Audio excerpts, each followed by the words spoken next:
There's one philosophy, and that's the fastest and furthest.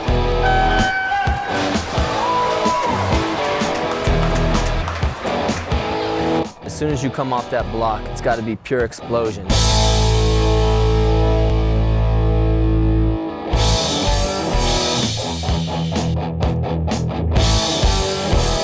We're going to get in that long line. We're going to have a powerful pull out, and we're going to come up further and faster. That's the goal.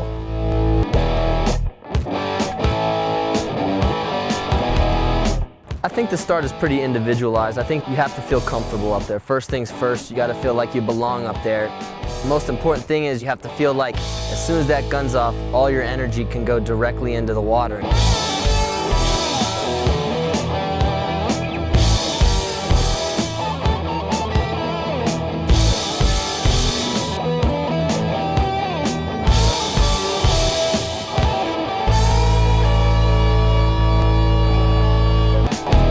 Turn. He's always so tight off his turns.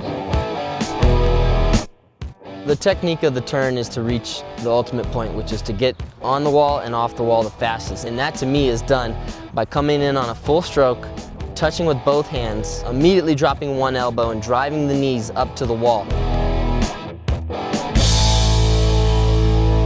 And after that's done, a perfect turn can be executed with a strong push-off and a long line. And again, we're talking about that long line.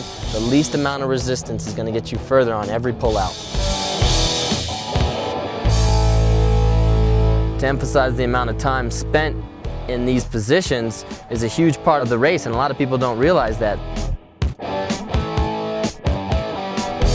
I'll work my pull-outs and turns to the point where I can come up within half a yard in about 0.1 or 0.2 of a second. That's a repetition that I practice, so when the race comes along, I can simulate this in an easy manner. Just eliminating 0.1 or 0.2 off your turn is going to get you a faster time. That's something without even work that you're going to have to do. It's easy time that you should emphasize perfection on the walls.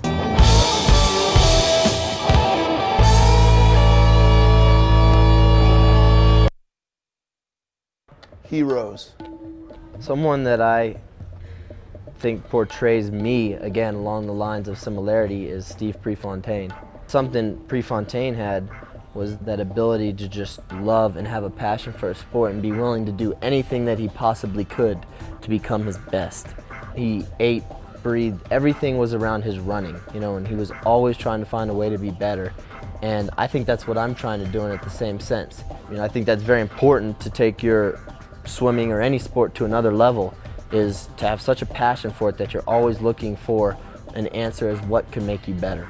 What is it that was so unique or so instinctual about your racing technique that you now emphasize and bring to practice on a routine basis? Like we said, I had to take that race stroke that I had developed and that I had a natural ability when competition was on the line, and I had to pursue that in practice if I was going to get better.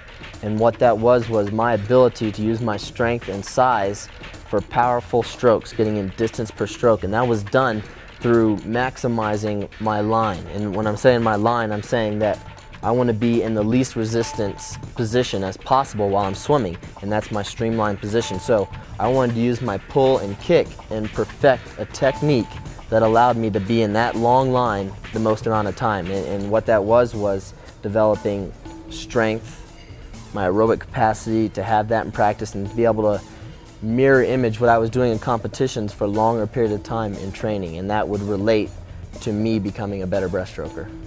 So how do you bring freshness to a sport that has so much repetition?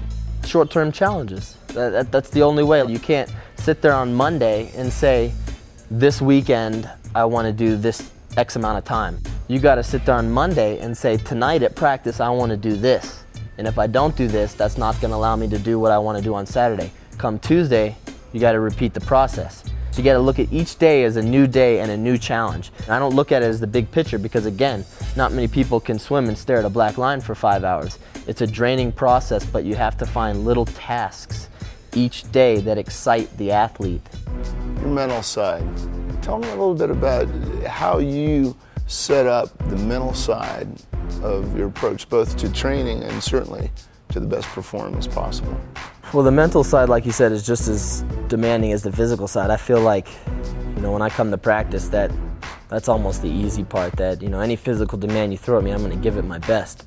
But there are mental aspects that involve sacrifice and effort and where they're going in your life. You can't just go out there and work hard every day and give it your all and expect that that's going to do it. There are ups and downs with everything. I think if you try and minimize those and see the big picture and realize that there are other things in life that are just as important to you, you can have a peace of mind and continue on with that path. And tell me once again who your favorite face to see is at 4:30 in the morning. My favorite face to see at 4:30 in the morning is the back of my eyelids, because I don't get up that early, first of all. An important aspect of cross-training swimming with dryland is that you maintain the integrity of your stroke. A lot of the work that I'll do here will be emphasized particularly in paralleling what I do in the water.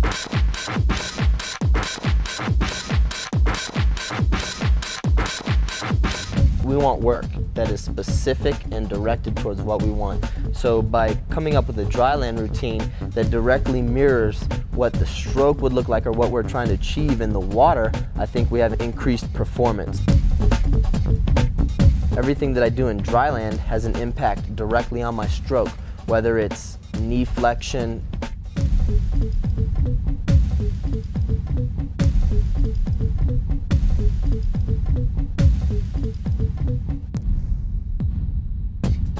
ankle flexion,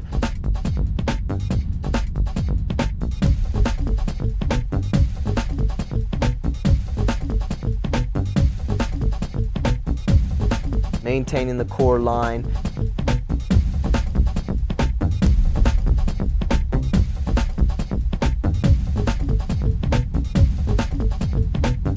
anything that I think is going to overload the body, so when I swim breaststroke, it's going to feel like I'm floating.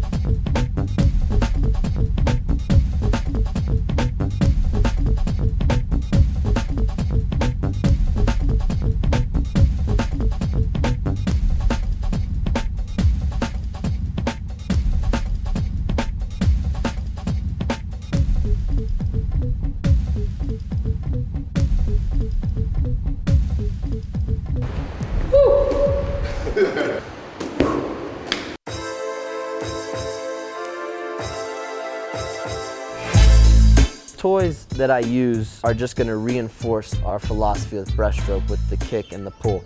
They're just going to put resistance in the motion that we're trying to stress, so it's an overload. Stretch cord attached to a bucket. They obviously made this one a little easy by putting some holes in the bottom. If I'm stressing them to a higher range of degree than I would when I'm swimming, my body will adjust to that and feel like that range is being adapted into my stroke. Probably one of my more favorite ones is the stretch cord. This is going to attach to my waist, and as you can imagine, tied into pretty much a leash. I'll use anything that will force my ankle position to be more extreme than normal, anything to force my knee position to be more than normal. It's your standard weight belt. This one feels like it's about 10 pounds. Anything to feel my line more than normal. So what we're trying to do is overload these areas so that when I do swim the stroke, they feel natural and strong to me at the same time. I mean, you name it, as long as it's making me tired, we're using it. We began with a standard paddle and just used finger tubing to strap it on somewhat awkwardly to the inside of the foot to create more resistance when he kicked in breaststroke. What I saw in that was similar to what you see with any type of training. You put a resistance somewhere where you want it, you stress that resistance, and then you build up strength to it. Ed tailored the cut to the contour of his ankle. I readjusted the holdings, sawed it down, put some cool designs on it to make it unique to myself, and this thing worked.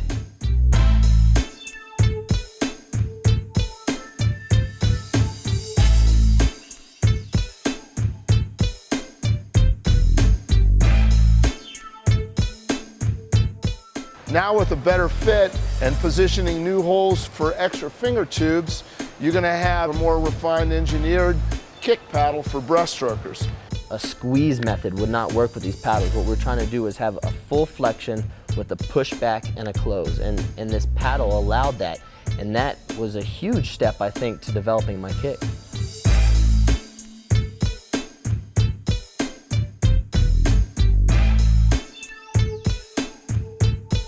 The breaststroke kicking machine, it's the same concept we're trying to achieve here, is resistance against the ankles in the kick to develop strength in your kick. First time he used it, he came back and said that the tension coming off the heel didn't create pressure the way he'd like to feel the kick. So when you went to kick, the tension was coming from an ankle point that really wasn't relevant to your kick. It was just more relevant to an extension. You can get that same force by going in the weight room. So we re-engineered it so that the point of tension was coming from the outside of the foot. Okay, and what this allowed was when the tension were to tighten and you would have to pull against it, it would flex your foot out in the proper breaststroke position.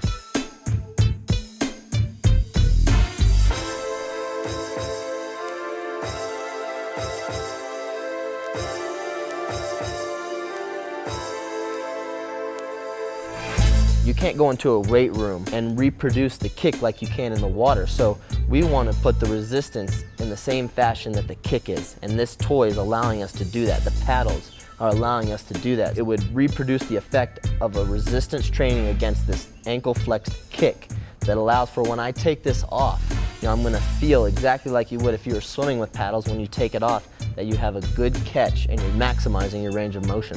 Does anybody ever beat you in challenges on those toys? I don't let that happen. There's no way.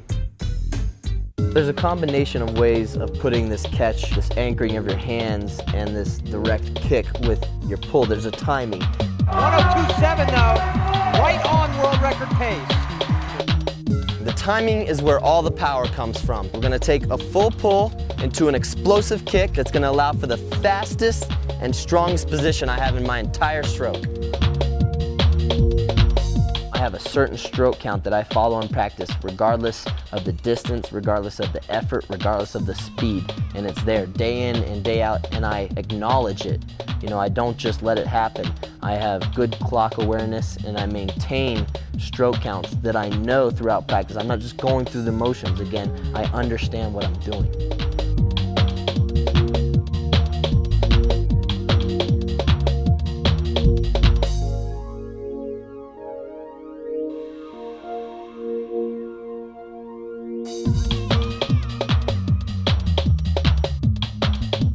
What you want to do is feel your stroke, and obviously that's going to be unique to you, but the crucial part is the timing between your pull and your kick. And what I think about when I'm swimming breaststroke is that I want to kick my hands forward and get into the streamlined, long line position more time than anybody else. So that's the philosophy that I think, is that I want to anchor and kick my body forward over that anchor to allow for maximum distance per stroke.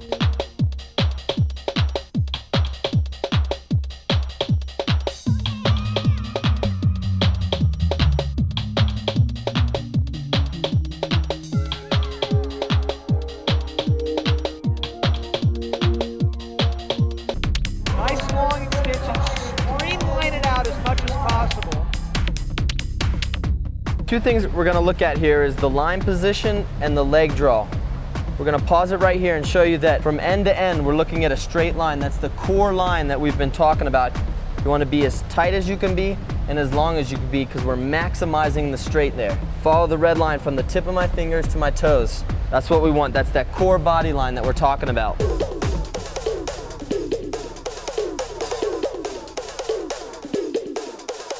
The next important thing that we're going to analyze is the knee flexion and ankle flexion. Right there is what we're looking at. The angle right there, the knee flexion. We're trying to maximize that knee flexion to have a huge range in our kick. It's allowing about 15 degrees of flexion in there, and then our ankles are going to be flexed out as much as we can. This is going to allow for the greatest amount of water to be moved. And as we proceed a little further, what we're going to watch is my ankles right there. See how the ankle has totally been flexed out. It's perpendicular to the leg. And at that point, we're catching the most water. And then we're going to follow through into a full kick and return exactly to that position that we talked about, the straight line position.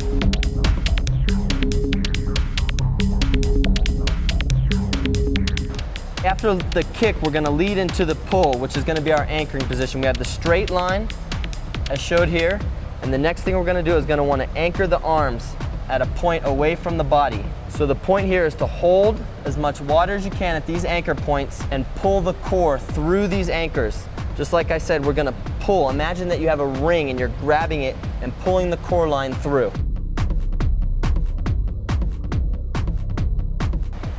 I'm going to anchor as wide as I can. That's a feel. And my next step that I'm going through in my head is I'm going to pull my body over my hands by holding the water. So at this point right now, I'm holding the water, concentrating on keeping my line, holding my head over my hands so I can breathe. And the next step is getting the hands out of the way, and I'm thinking about maximum flexion in my knees immediately after. After that step, ankle flexion. Right now I'm thinking about pushing back as much water as I can while maintaining this straight line through my core. That's going to be the fastest position that I can be in. I'm going to finish the full kick, that's my goal, and return back to the straight line and start all over again. The next step through my head again. Anchor. I'm going to push wide with my hands, holding the water, keeping my head in line, and then again, back to that step. I'm going to be kicking my head over top of this anchor and then returning to that fast position. Head over hands, straight line, kicking the hands forward. That's what's going through my head while I'm swimming. Do you think you know the perfect stroke count, the perfect tempo that you need to bring out for the perfect race? No, I don't think so. I answer that no because if I did, I would have done it by now. And I'm not going to set that limit on myself. I don't think there's ever a perfect race. I think there's too many factors involved in swimming that there will ever be a perfect race. But at the same time, I'm trying to achieve the best possible race that I can at that moment. And before that moment, I'm trying to set myself up to believe that I've done everything possible. And that's the sense that I think you have, that you can be at your best, but you can never be perfect, because we're getting back to that point that you can't rest on what you've done. You know, there's always more to be had.